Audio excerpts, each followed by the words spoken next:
बढ़ते अगली खबर की ओर, जहां विधानसभा चुनाव को लेकर दावेदारों की कशमकश जारी है। कांग्रेस की बात करें तो अभी तक पहली लिस्ट जारी नहीं हुई है, लेकिन दिग्गज नेताओं सहित छात्र संघ से जुड़े नेता भी अब चुनावी मैदान में उतरे हैं। राजगढ़ लक्ष्मणगढ़ विधानसभा क्षेत्र से प्रबल दावेदार नरेंद्र मीणा ने बातचीत के दौरान बताया कि कांग्रेस के राष्ट्रीय नेता राहुल गांधी युवाओं को इस बार मौका देने की बात कह चुके हैं। इसके अलावा इस क्षेत्र से वर्तमान विधायक जौहरीलाल मीणा 86 वर्ष से अधिक के हो चुके हैं। ऐसे में युवा सोच के साथ वह चुनावी मैदान में उतरे हैं, जिससे विकास की गति में तेजी आ सके। इसके अलावा आमजन भी मुख्यमंत्री अशोक गहलोत द्वारा किए गए कार्यों के चलते सरकार रिपीट करने के पक्ष में है। उनका कहना था कि भाजपा इस विधानसभा क्षेत्र में कहीं नजर नहीं आती। वितरण के लिए क्यों आपको माना जाए कि आप इस लायक है या इस जो कैडर रखते हैं? क्योंकि शुरू से ही कांग्रेस पार्टी से जुड़ा हुआ हूं और कांग्रेस पार्टी की जो लीडरशिप है, जो आला कमान है और हाईकमान है, उसकी भी इस बार इच्छा है कि युवाओं को आगे बढ़ाया जाए, युवाओं को मौका दिया जाए। साथ ही पिछले 10 साल से मैं राजगढ़ लक्ष्मणगढ़ की जनता की सेवा में हूं और लक्ष्मणगढ़ बार बार जाके मैं उनके जो भी दुख दर्द है उनमें शरीक हो रहा हूँ।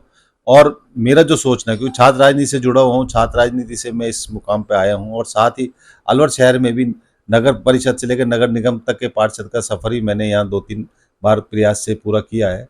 तो इसलिए इस बार जो जागृति ज़्यादा इसलिए आ रही है क्योंकि हमारे आदरणीय राहुल गांधी जी की इच्छा है कि युवाओं को मौका मिले ज़्यादा से ज़्यादा।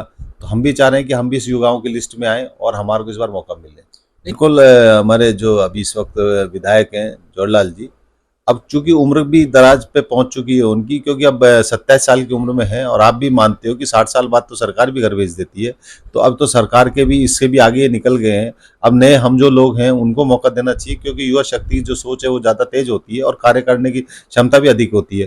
तो हम भी चाहते हैं कि अब उनको आराम करना चाहिए और किसी युवाओं को उसको आशीर्वाद देना चाहिए, जिससे कि युवा आगे बढ़े और उस क्षेत्र का विकास कर सके। क्योंकि इस बार देखो, आदरणीय अशोक गहलोत जी हमारे यशस्वी मुख्यमंत्री रहे और उन्होंने जिस तरह का इस बार काम किया कांग्रेस सरकार में, हर एक विधायक को जिस तरह से उन्होंने कहा कि मैं देता देता नहीं थकूंगा, तुम लेते लेते थक जाओगे, तो उसकी परिकल्पना भी नहीं की जा सकती। उसी तरह से क्षेत्र में विकास के लिए उन्होंने नए आयाम स्थापित किए। उसके लिए तो आदरणीय अशोक गहलोत जी को मैं धन्यवाद देना चाहूंगा कि उनके अकॉर्डिंग जो भी उन्होंने चाहा उनका विकास के लिए उन्होंने दिया। पर चूंकि विधायक की यहाँ मैं मानना चाहूँगा उदासी रही या कम इच्छा रही कि उन्होंने जो चीज़ गहलोत साहब यहाँ देना चाह रहे थे उसको नहीं ले पाई, या युवाओं को रोजगार की कमी रह गई, या विकास के नहीं जो सड़कें हैं, चाहे स्कूल के लिए शिक्षा है या कॉलेज है, वो इस स्तर पे नहीं हो पाई जिस स्तर पे आज की तारीख में वहाँ आवश्यकता थी। और आदरणीय और जितेंद्र जी के साथ साथ हमारे हाईकमान और हाईकमान को दोनों को हमने अपना बायोडाटा भी दिया है कि अगर हमें मौका मिलेगा तो हम उस प्रयास को सफल करने का प्रयास करें। तक कोई बीजेपी का तो अब कहीं दूर दूर तक ये नहीं दिखाई दे रहा है राजगढ़ लक्ष्मण, क्योंकि चूंकि वहाँ मजबूत कांग्रेस की सीट है और कांग्रेस की सीट का कारण भी है कि वहाँ के जो व्यक्ति हैं, वहाँ की जो क्षेत्र की जनता है, उनकी सबकी इच्छा रही, क्योंकि कांग्रेस ने हमेशा वहाँ विकास किया है।